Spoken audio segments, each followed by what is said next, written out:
Good afternoon from New York. People are here from different parts of the world. Thank you very much for joining us. This is an emergency briefing on the situation in Israel. I think we all know that it's very dire. This is not just another operation. This is a real wartime situation, both Israel's north, of course, the south, and hopefully not other fronts, but it is very, very significant, and it's important that Europe understand what is happening, what may come next, and how significant the situation is, and why Israel will require not just solidarity in the first few hours and days. Hi, Archie. How do you feel? Let's please go on mute, everyone. Thank you. It's important not just to express solidarity in the first few days. That's natural, although we're seeing outstanding support from all European countries, really, all EU countries and others. It will be much more significant and challenging in the days ahead as the narrative changes, because Israel will need to respond, unfortunately, in a very significant way to meet this moment. And it may be a situation that we're not familiar with, that is different. This is a larger context in terms of the challenge from Iran. You see American reinforcements in the Middle East.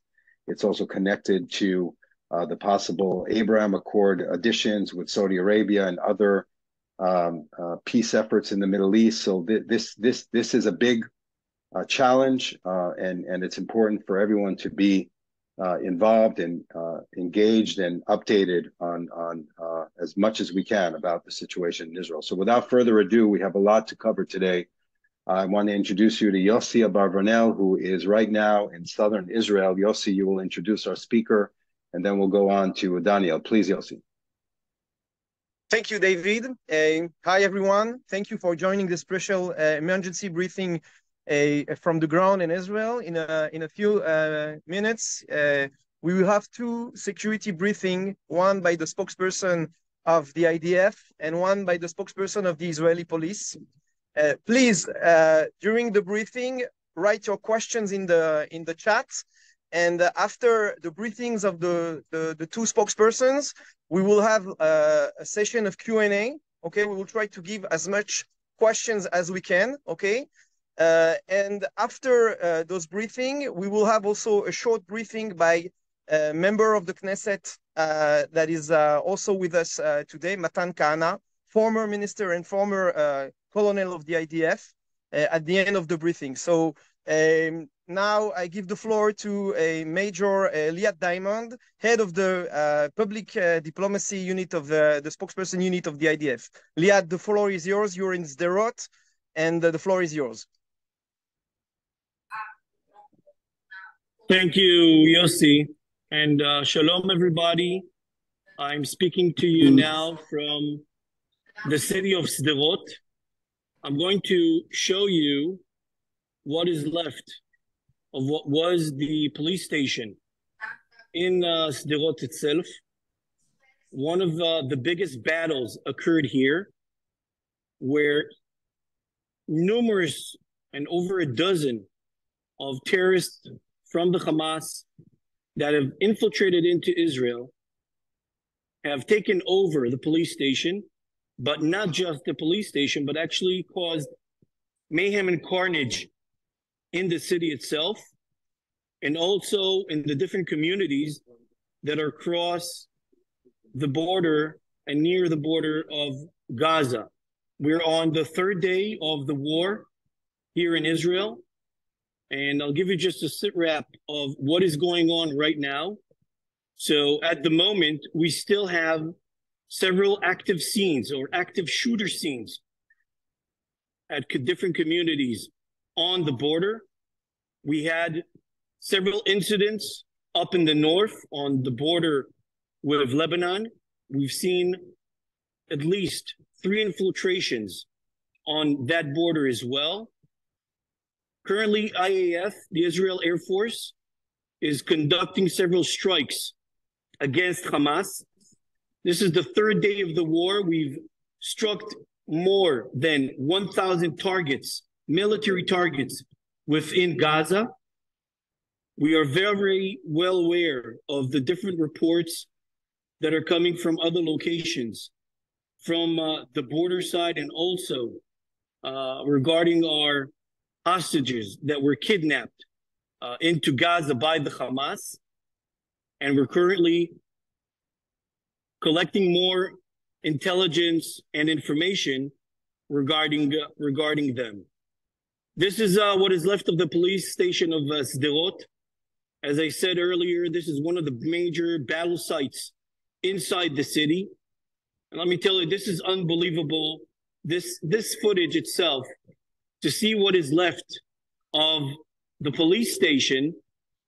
And as you can see, I myself am inside a safe house right across from where this is all happening, because in any minute, the red alert, the siren can go off, and we'll have to run to get protected. Shortly, I'll be joined by the spokesperson of the police, but we can try and open the floor now, Yossi, for some questions in the meantime. Yossi? Yes, please, Daniel, please open the Q&A, so we will start with the questions. Since I don't have questions in the chat, if anybody has one, can raise their hand in the Zoom option. Otherwise, something that you can talk about, Liad, please, is we've seen now what you've shown us, the dramatic scenes of southern Israel. What is the role now of the international community? How can they assist you? So thank you for that question. I think it's the most important question. What can people do outside? So first of all, they can share the images, and they can share all the information that we're putting out, the IDF is putting out, in order for everybody, and especially the people that can make differences.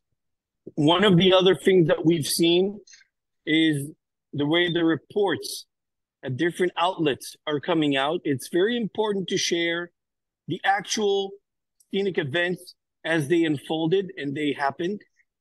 I think one of the most important things is to share the actual reports and the actual facts that we've seen.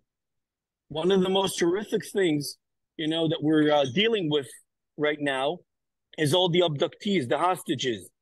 These are men, women, grandmothers and grandfathers with their kids, with their grandsons, that were taken hostage by Hamas into Gaza. And that is something that is unacceptable. We are right now counting almost 800 people that were murdered by the Hamas, which is an unacceptable number. And all this event is unacceptable. You'll see? I'll continue. We've now have several questions coming in. So I'll cut you just a second. I want to add to the call my friend Dean from the Israel Police Department. So Dean is joining us now. He's the international spokesperson for the police. Please go ahead. Can you hear him? Yes, please go ahead. You can. Right. So to reintroduce No. Sound is very low. If you can. Very low? We can hear you, Liad. take it off. No, just a second. We'll try to fix it. I'm sorry, all this is. Okay, let's try it now. Can you guys hear me better now? You need to speak a bit louder, but it will be all right. Yeah, so speak louder. Okay. Can you hear me better now? Yeah. All right, great. So my name is Master Sergeant Dean Elsdunne, the spokesperson for the Israel Police. And basically, I know many of you have seen the videos circulating around social media of what's taking place.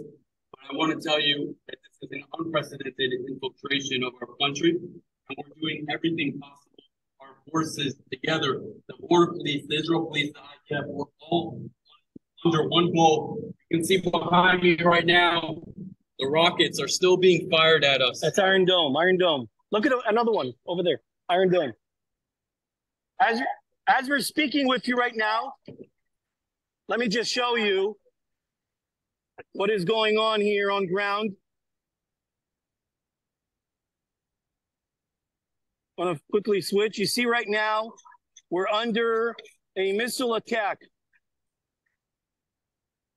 by Hamas. You heard the siren go off, and now you're looking at interceptions of the Iron Dome.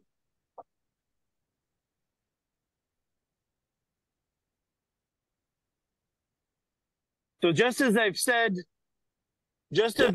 earlier, this is still very active. This is still very active scene of what is going on. So everything is pretty much fluid of what's going on here. I want to emphasize it's not just rockets. We're seeing still infiltration combat zones where our forces are going through the different communities to rescue the civilians that are inside of their homes. And we're going to do everything possible to defend them, to rescue them. This is an unprecedented attack, not just on Jews. This is an unprecedented attack on anybody who disagrees with this terrorist organization's extremist ideology. So we're calling for the international community and for you guys to share the truth of what's actually happening here on the ground. This is an attack on civilians, and we are going to do everything possible to defend them. We can take more questions if you'd like. Yes, so we have quite a few questions coming in, so I'll read a few of them, and if you could address them, that would be great. Obviously, one of the most dramatic things that has happened in the past 3 days was the hostage taking into the Gaza Strip. Can you update? Either do you have a number, or what's their condition and what's ongoing? So we still don't have an actual correct number because we're still evaluating the actual numbers. We're still looking into the actual numbers. We've, well, the Prime Minister has appointed a former commander to handle anything that goes around the hostages. The military itself has appointed a high-rank commander, one of the generals, to take care of those events as well. This is something that's going to take time until we get a full picture of what's going on. You have to remember that we're just day 3 of the events. So everything is still unfolding. But once we get an understanding of what's going on, we'll, of course, inform everybody. We have a question from our colleagues in the Spanish embassy that are asking how many active fighting scenes are currently ongoing? At this time, I can't give a specific number, but I can tell you yesterday was 22, this morning it's 7, but it's a fluctuating number because we're seeing different sites that more terrorists are popping up, but we have spread out different officers and different soldiers to be in these locations to be prepared for any type of event to take place, like more combat engagement. And we're asking the public to now start evacuating the communities that are close by to the Gaza envelope, so that way the officers can do a better job and the soldiers can do a better job of clearing these areas. One question that keeps coming up also within the Israeli media is the question of equipment. That there's a lot of statements on lack of enough vests, helmets, other equipment. Is that true? What's the situation, and what's the best way for our friends abroad to raise funds or to support? So I'm not going into detail of support. There are other organizations that can handle that. I can assure you that anybody that needs the equipment, food, nutrition, whatever is needed is given to the forces. Remember, this is this is day 3 of a war. This is not an operation. This is a war. Things do take time until we can replenish everybody and get everybody set to go. So sometimes people do need certain equipment. The military has that capability, and we are providing whatever is needed to the forces. If anybody wants to donate or help, Yossi should be your guy. He knows pretty well what to do. I do want to quickly just say a quick thank you for all the support that we've seen so far. Liad and I have been going to the different cities and to the different outposts where our soldiers and border police officers are standing, and there are... Okay, let me have just the earplug. Sorry, Dean had to go. He'll join us. He'll join us shortly. Sorry. So let me move on to the next question. And obviously, all our eyes are now also turned not only to the south, but also to the north. What can you share about what's the likelihood of this escalating to a bigger conflict? We've reiterated several times throughout the beginning of this surprise war that was ushered upon us that we advised Hezbollah and other organizations around us not to take part in these unfolding and unprecedented events. The Prime Minister has spoken greatly about this. The IDF spokesperson has spoke about this as well, MOD. And you've seen the statements that are coming from all over the world regarding the intervention of Hezbollah or other organization and enemies around us. And we've seen today the different infiltrations that were up in the north. They, of course, were thwarted by IDF troops, together with IAF helicopters that assisted and other ground forces that are taking part. And this is something that I can reiterate here as well. Hezbollah should stay away and not take part in this event. One other question is, we've just seen in the last hour or two that the EU has announced that they're going to stop or halt funding from the Palestinians until further notice after these events. What else can Europe do in order to, put the pressure and support this conflict? Well, I'd like to share that a lot of folks that were killed, a lot of civilians that were killed, a lot of the civilians that were kidnapped into Gaza are foreign nationals. A lot of them come from the European Union countries. A lot of them come from the United States, from Britain as well. So, each government should decide on its own on what to do and how to do it. As a military spokesperson, it's above my pay grade to tell governments on what to do. But, each person that sees the pictures that are coming from here, that reads what's going on. And again, I'm gonna show again this, we're in the middle of the city. This is the middle of the city of Sderot. I'm gonna go out from the location where I just want to show you. So you see, this is a neighborhood. And understand, they infiltrated with vehicles into the country itself, and this is in the middle of the city, in a rant spree where they were shooting, firing, burning, kidnapping civilians, absolute civilians. One of the most, and I think probably some of you have actually seen it, and that is, such a terrible picture to see the grandmother being taken by these terrorists with her grandsons. She's holding them in their hands and she's pleading them to leave her alone, but they're not. And they just took her into Gaza. So these are the terrorists that we're dealing with. So let me, Liad, let me rephrase the question and twist it a little bit. Please. Right now, it's another question that has been asked also in the chat. Right now, there's a window where there's a widespread support for Israel, especially within Europe. We've historical support. How can we maximize that help? How can we maximize what we can do within the international community? Speak to decision makers.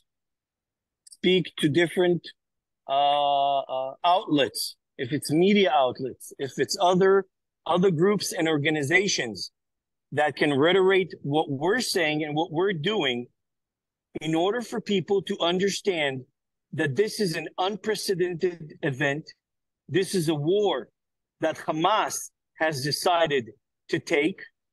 And right now, the people of Israel are in war, either down here in the south or up in the north. And this is something unprecedented. And because of that, that is what would I ask you to do.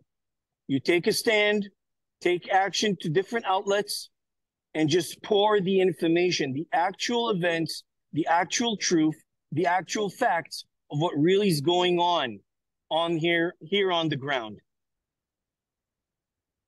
As we know, this is about to escalate. We don't have a full picture yet or on how it's going to be, but are you aware if there is any pressure or talks with the Egyptians regarding opening their border for civilians from Gaza to get out?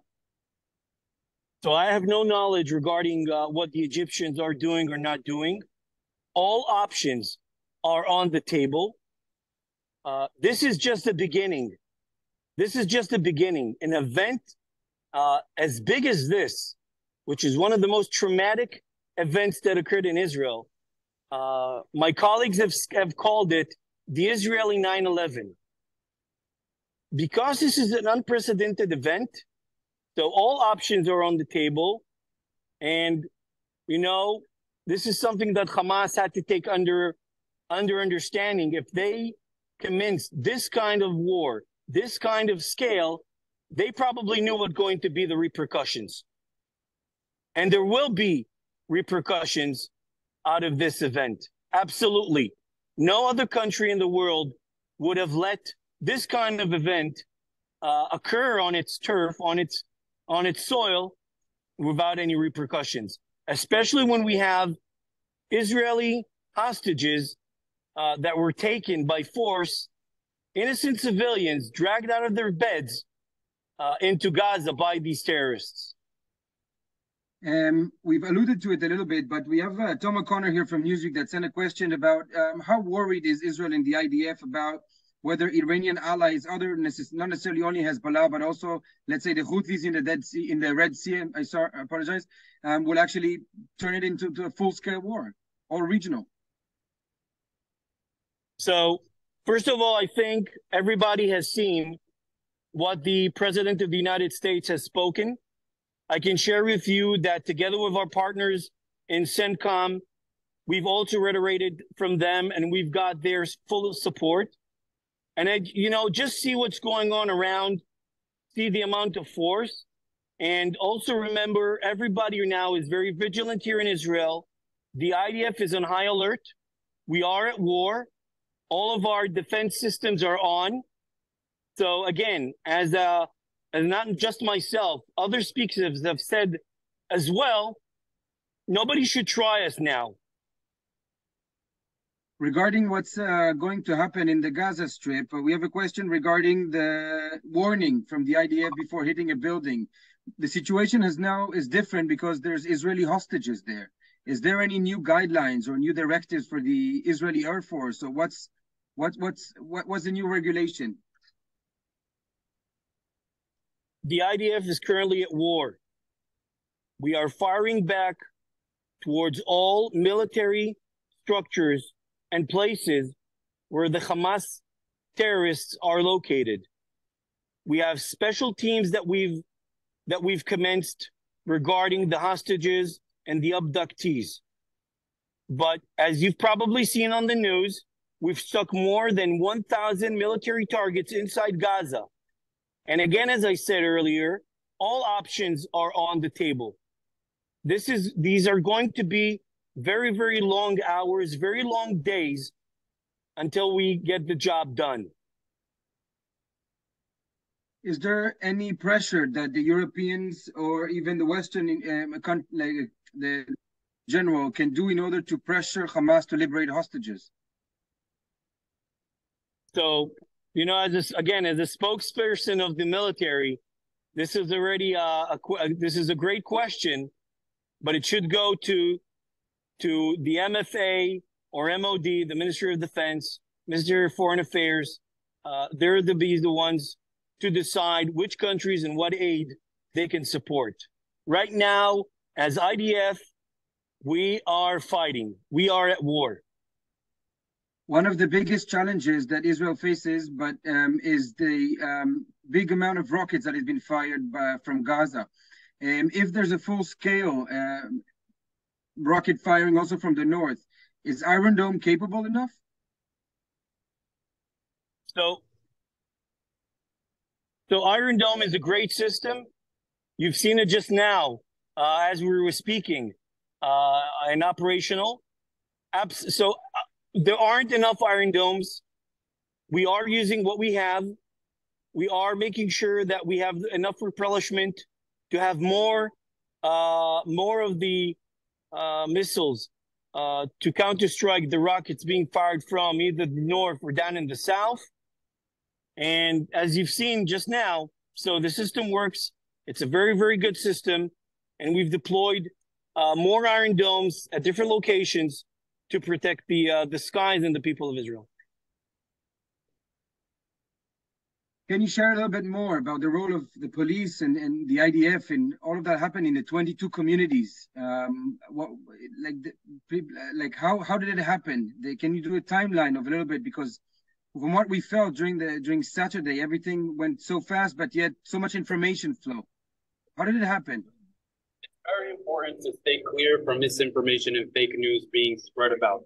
What I can tell you is that early Saturday morning, all of our security forces were alerted to the situation that was going on. There was two situations primarily: the rocket fire and the infiltration of terrorist elements inside of our community. Now, the border police and the Israel police went straight into the line of fire together with the IDF to defend our civilians. And so what that entailed was making sure that we strategically reach every single one of these houses that still had enemy combatants inside holding hostages. That's why I'm sure a lot of you are holding the question, why did it take so long? It is very important in these situations to act strategically, that we don't put a bunch of forces in one section and fall into an ambush. But we are still going through all the communities right now, making sure we reach everybody. Our specialized units from the Yamam, from the Yamas, as well as specialized IDF units have been working side by side, going into these communities to rescue the hostages, to rescue people that were stuck. And I can tell you that it's ongoing right now with checkpoints, infiltrations as well. It's not over. We still have terrorists that are inside of our country, and our forces are going head on the front lines of the battle in order to defend our civilians. And it's extremely important for me to emphasize that our enemy, not Palestinian people, our enemy is the terrorist organizations that are taking civilians captive, that are firing rockets indiscriminately into residential communities. You've seen the social media videos going around. I don't need to describe the horrific scenes of what's happening on the ground, but I can tell you that we are a strong nation, the Israeli people, and we're going to stand together. We're going to get through this together. As a representative Liad, of the what? Sorry. No, just a question here, Liad. How is the situation in the West Bank actually? Do you see a scenario of an escalation in the West Bank, and God forbid also maybe in Israeli Arab villages inside Israel? And is the army ready to face such a scenario with multiple fronts, North, South, West Bank, inside Israel? So the IDF has deployed more forces in Judea and Samaria, and also up in the north. We have forces here in the south. We are prepared for anything that can go on in Judea and Samaria. As you probably heard different reports, there were several terrorist attacks that took place in Judea and Samaria in the past 48 hours. In regard to the second part of the question of the Israeli Arabs, I'm going to just give it to Dean so he can answer that.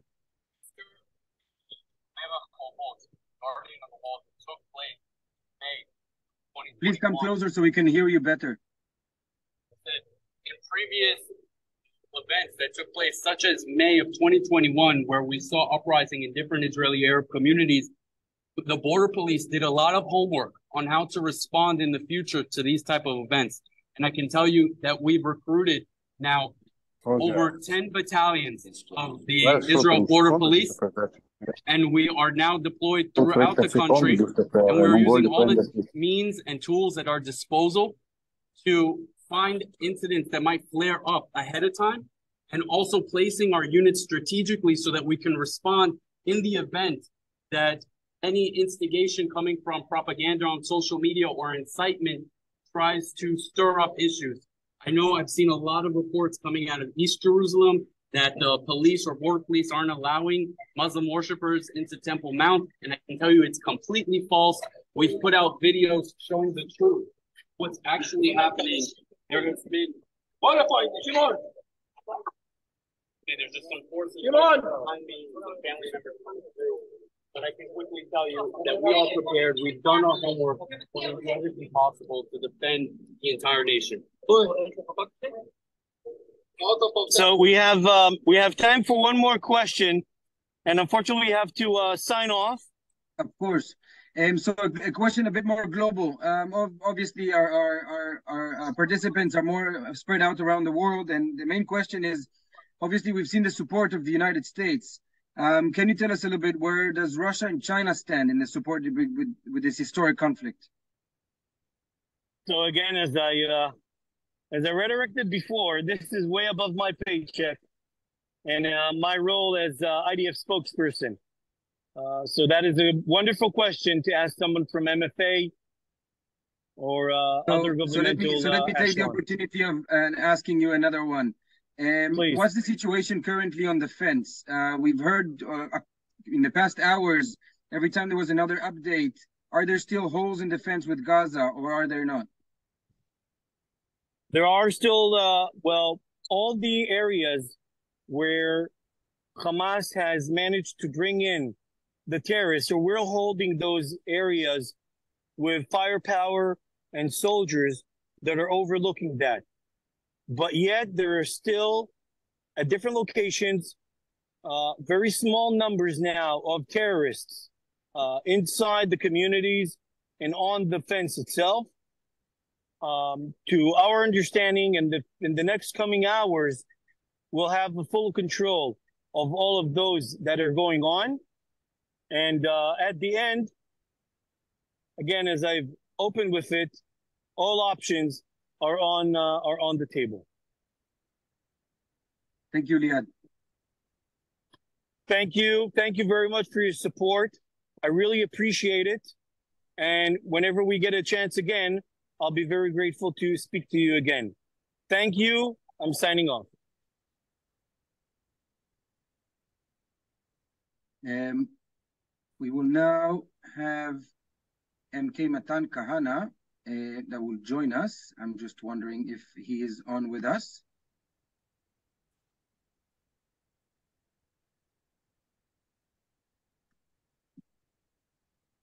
Not yet.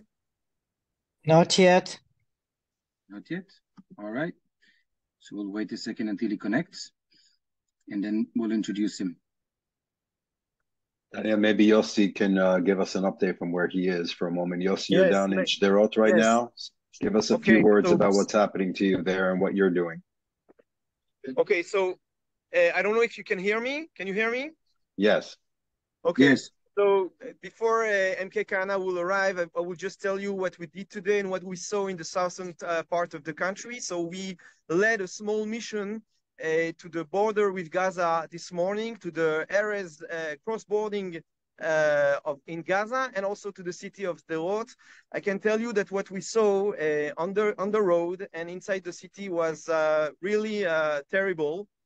We are talking about scenes of wars, bodies of terrorists lying on the ground, a lot of families that are trying to go out of the cities close to the border.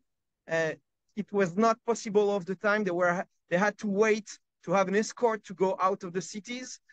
When we arrived inside Sderot, we were under a severe attack from the Hamas by rockets. So we had to protect ourselves in one of the houses, and we ran into a house of an elderly couple, and they put us inside their shelter and told us the story they had during the last 48 hours. Which was basically that the terrorists were in their neighborhood, entering every home and killing the people one by one. One of their neighbor had to from the second floor to escape from the window in the second floor. and themselves, they were inside a shelter. But one of the problems of the shelters in Israel is that they were designed and created to protect the citizens from rockets, not from terrorists on the ground, meaning that those shelters do not have an option to be closed from inside the room. That means that anyone that can enter the apartment, because the shelters are inside the apartment, they are one of the rooms of the apartment, anyone that can enter an apartment can open the shelter door. So even if you are, you take refuge inside a shelter, like this older couple, you are protected from missiles, but you're not protected from a terrorist entering your home and entering the shelter to kill you inside the shelter. So those people were trying to keep the door closed, but it was an elderly couple. They had a lot of chance that the terrorists did not enter their own apartments, but all their neighbors were killed. And I'm telling you, this is something that the state of Israel will have to rethink. The shelter policy is very important. Every new apartment in Israel have to have a shelter, but nobody thought of a small system to lock this shelter room from inside. And it's a very small thing, very easy to take care of. But nobody thought about that because nobody thought that terrorists on the ground will enter apartments, killing people one after the other. So this was some of the things that we saw there in Sderot. I can say that most of the people we saw in Sderot, they were army people or people from the police. We went also to a funeral of one of the citizens. They have funerals every 15 minutes there in Sderot. But now, at the time where we are speaking, most of the families are leaving the city and all the small villages around the city. And they are taking shelter in the center of the country. This is the situation on the ground. Is Matan Kahana already with us? Yes, yes. Okay, so I give him the floor. So just before I give him the floor, I'll introduce him to our retired Colonel Matan Kahana. He was an F-50, F-16 fighter pilot and squadron commander in the Israeli Air Force. He finished his military service in August 2018 after 28 years of service. In 2019, Kahana became a member of the 22nd Knesset. And in 2022, he joined the Machaneh HaMamlachti party in the former government. Kahana was Minister of Religious Services and a member of the Security Cabinet of Israel. Minister MK Kahana is right now in reserves. He's in the south, and he wishes to make a statement a little bit about what's ongoing. MK Kahana, the floor is yours. I'm here. I can hear you and I can see you, but I think that you can't see me. I can't open my camera. It's okay. We can hear you very well. Yeah, but you can't see me. Am I right? No. Okay. Now we Okay. can. Now we can. Okay, now you can. So I am sorry that I have to speak for my car. I'm on the road between the military service and the politics issues. As it said before, I was the Minister of Religious Affairs and a member in the Security Cabinet in the previous government. And today, actually, and also I was a colonel in the Air Force and the squadron commander. But now in the reserve army, I'm as the most simple soldier that can be, because I lost my capabilities of flying and fighting in the air.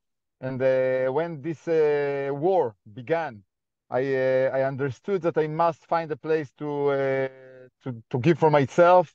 And I found a place of a battalion of warriors that are keeping on one of the cities in the south part of Israel, and I joined them, and I'm very happy to be there. I must tell you a story about the battalion commander. He's a guy. His name is Nir Hajbi. He's a lieutenant colonel, and unfortunately, his child got murdered in the Saturday in one of the moshavim in the south.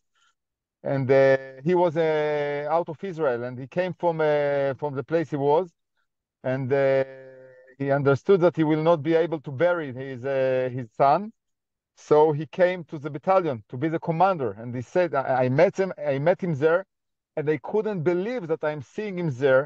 I asked him, "What are you doing here? You just lost your kid 2 days ago." And he said, "I can't bury him, so I must be here with my soldiers."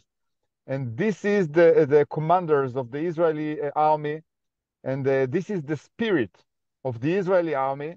And therefore, I'm so sure that we are going to win this war. And I must admit, and everyone knows, that we got a very bad attack on Saturday. It's a real disaster. It's a real disaster, and nothing will be the same after this war will end. But I know, but I'm with the soldiers, all the places, and I see the spirit of the soldiers. They are coming to the service, to the reserve army, and they are coming with all the willing to success in this war, and to fight with the Hamas. And I'm sure that we will win. And all the population around us, people from the town that we are in the town, are supporting us. They are giving us food. They are coming with a lot of food to support us and to cheer us up. And it's so important for us.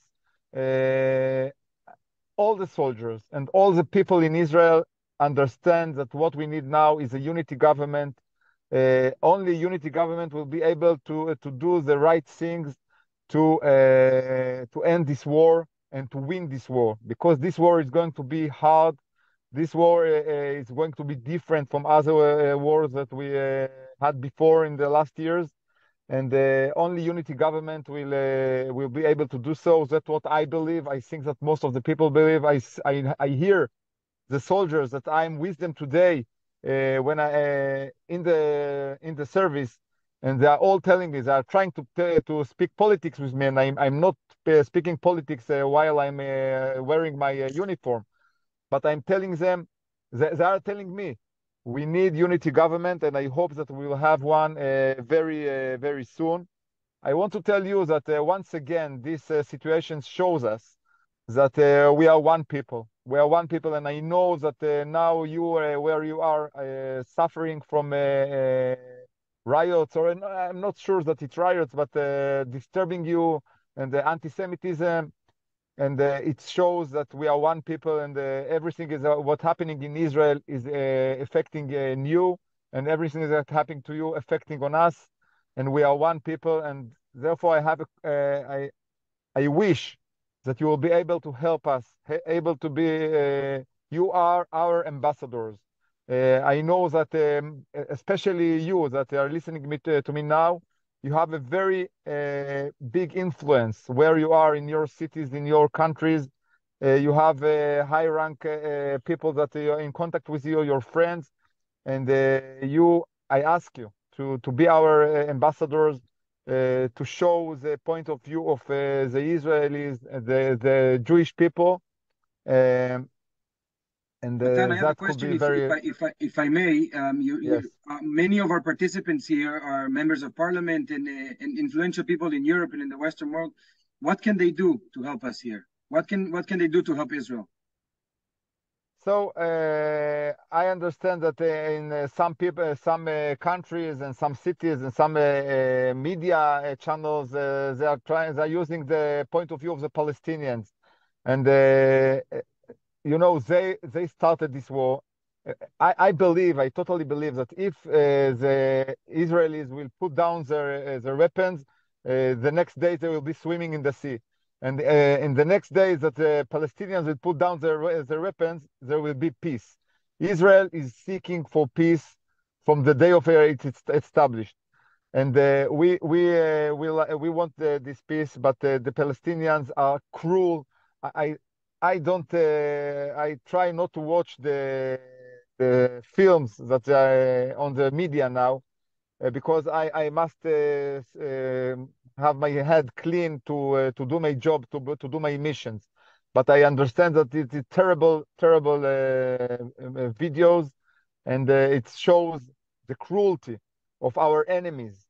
rapes, murders. They are slaughtering our wives and women's and children's. And this is our enemy. This is what we are fighting. And while when we are trying not to hit uninvolved people, they are coming to our places and they are looking for the uninvolved people. And you must show the world this point of view, that they will know who are the bad guys and who are the righteous. And that's what I expect you to help us in. Thank you. One other question, maybe as a former pilot, can you tell us if there's some sort of a guideline or a textbook for what do we do when there's so many hostages held now in Gaza?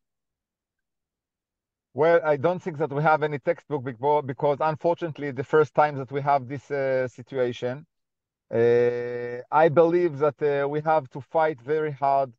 And you know, all the countries around us are looking now what we are doing in the south. And you know, I don't know if you heard, but in the north of the part of Israel, it's also started a bit of fighting. And the Hezbollah is only waiting to the right hour to start fighting us also. And maybe another terrorist organization around us are looking for the right time. So they must understand that now, in this situation, we will fight and we will fight hard. And everyone that will mess with us, we will bring him back to the stone to the stone area, to the stone period.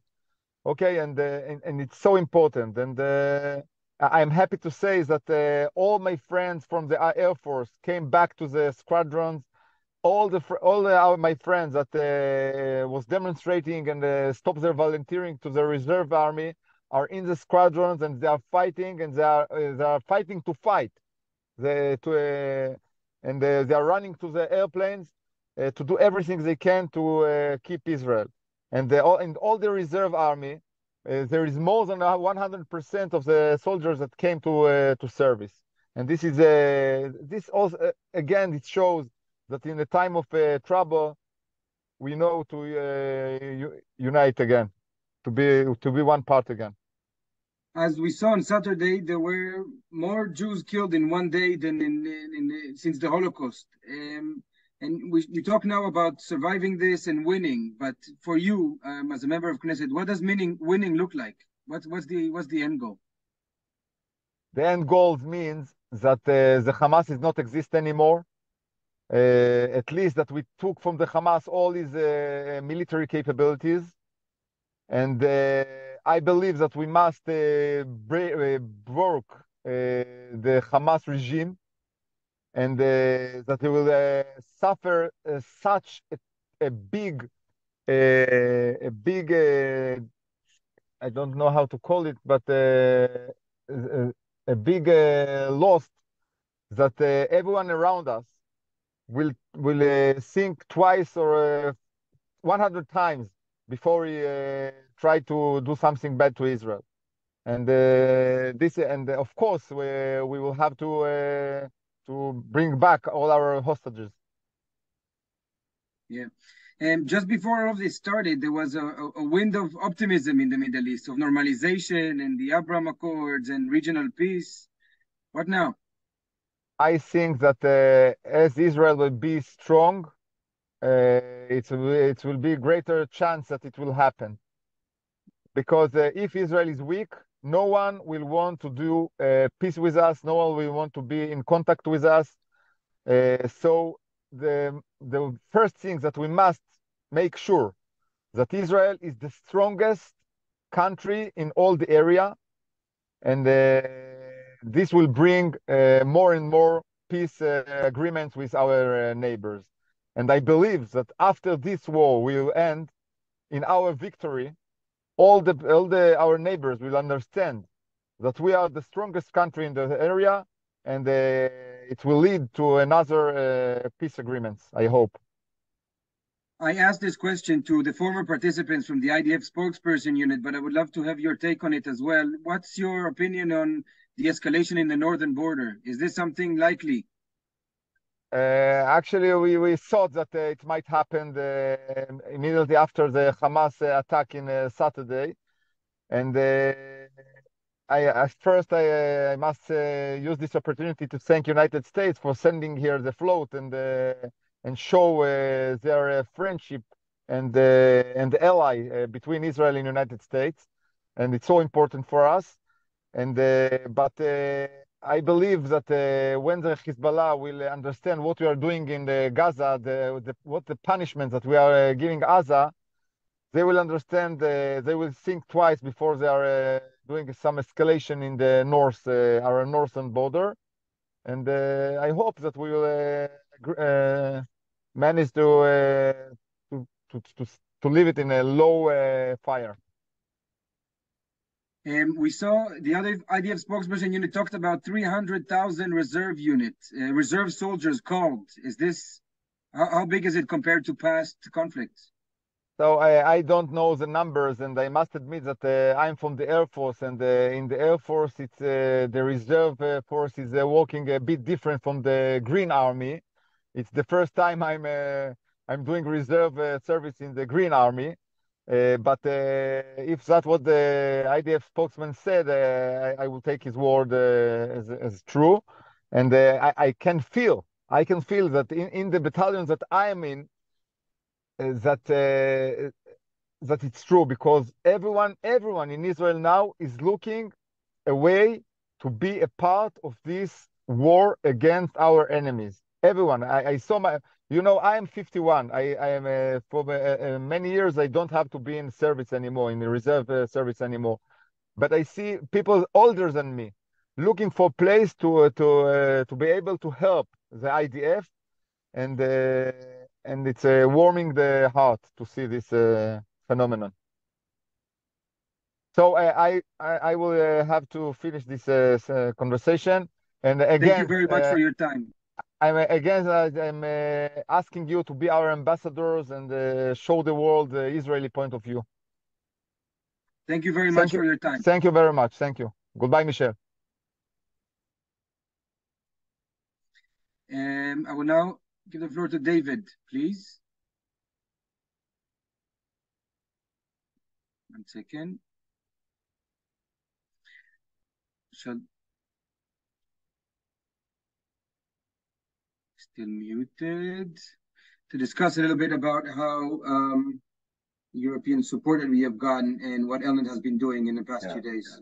So first of all, I want to commend all our teams in Europe and in Israel, and you especially, Daniel, for being on this from the moment this war, this unprovoked and unprecedented attack on Israel began Saturday morning during a Jewish holy day, as you all know.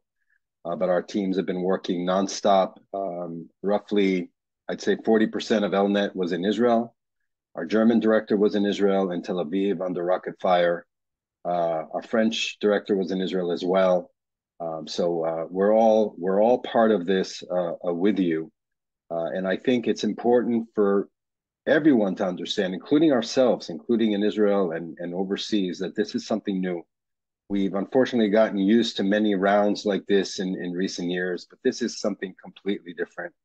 This was a premeditated attack on the civilian population in at least 22 communities. And as you heard, they went literally from door to door, burning, killing, butchering the young people in the party in the field, which included many Europeans, as you know. At least 260 young people in their 20s were murdered in cold blood and mowed down. This is something that we've never seen before, at least since 1948. The president of Israel basically just said now that we haven't seen images like this since the Holocaust, of women and children being taken away by force from their homes by some sort of military into a hostile area. So this is a big trauma. But maybe more importantly, it's not just a terrorist operation. It really is an army. Whether Iran is operationally behind this or not, that will be determine over time, but for Europe to understand that we're really in this together. Democracies are facing a very, very significant threat. It could be Russia, Ukraine. It could be Iran, Russia. It could be other forces that are behind this, and it's important that we stand together. And we've seen historic European support for Israel in the last few days. I mentioned at the beginning that all 27 EU countries publicly condemned the terrorism, supported Israel's right to defend itself. Other countries like the UK, of course, Ukraine, other European countries, and that is very, very important. I think for all of us, the challenge will be to maintain this support over time, because at some point the narrative will move from the destruction in the south of Israel to other things that will be necessary, and it will be difficult to deal with the implications on the other side, but it unfortunately will be necessary, because this cannot be repeated again for all the reasons that we've heard today. So what is important is to understand, to educate, to update, so that world leaders, European leaders, understand what's at stake, both for themselves and certainly for stability in the Middle East and Israeli Jewish security, both in cities and in Israel itself. It's important for all of us, and this is where ELNET can play a very, very significant role. We have 5 regional offices in Europe, an office in Jerusalem, and we're beginning to operate. We've sent out messages to hundreds of members of parliament in Europe, updating them on the situation, inviting them to begin joining solidarity missions to Israel, and we're planning one right now as we speak. The moment the skies reopen and European aircraft will come to Israel with officials, we'll be able to bring in you and your colleagues to express support and to see for yourself what is happening, because it really is unfathomable, and you need to see it with your own eyes in order to fully understand. So this will be our challenge. We're very, very thankful to Europe for European support. Up until now, there's also an announcement, a very important announcement by the EU of reviewing and conditioning Palestinian aid. This is not about the Palestinian people and their welfare that we all support. This is about fighting bloodthirsty terrorists that are a danger to every civilized society. And this is what we'll have to fight in order to have the space for peace in the future between Israel and the Palestinians and neighbors near and far, which is a vision that we have to keep and a hope that we'll keep alive. So we stand with you, and we'll continue educating you and updating you about the situation. Please let us know what you need from us. And this will be ELNET's commitment to all of you in the days and weeks ahead that will be very, very difficult in a reality that is new. Again, Israel will not be what it was until last week. Unfortunately, we're in a completely new world, in a completely new reality, and it's important for everyone to understand that. So with that, I want to thank all of our teams and thank all of you for taking the time to join us today, and we invite you to be part of this process with us, and please let us know if what you require from us and what we can do to continue updating you, and we'll continue our regular programming that will be intense enough. Thank you again for all of your support and your involvement with us. Thank you very much.